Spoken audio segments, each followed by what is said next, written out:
Mən Əli eşqinə dünya dolu sevda deyərəm. Mənə lazım deyil bu bir vəfa dünya deyərəm. Desələr dan əhli beyti axı kimdir ki olar?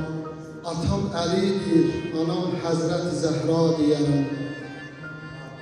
Əli üstündür İsa'dan səbəbi Kəbə evi. Nə də ki dadmayıb Adəm kimi buğda deyərəm. Danışsam Həzrət Əlidən bir ömür yetməz ki, yarı ömrüm gedib onsuz da nə məna deyərəm. Sorsalar kimdir Əli, vəsf elə bir biz də bilək, Yusifi bənzəridir, gözlər şəhra deyərəm. Dedi Peyğəmbər Əli, ümmətə rəhbər sənsən, bu həmən gündür qədirxun günü deyərəm. Dilimi doğrasalar, eyləsələr dilim, yenə bir parça dilimlə Əli Mövla deyərəm.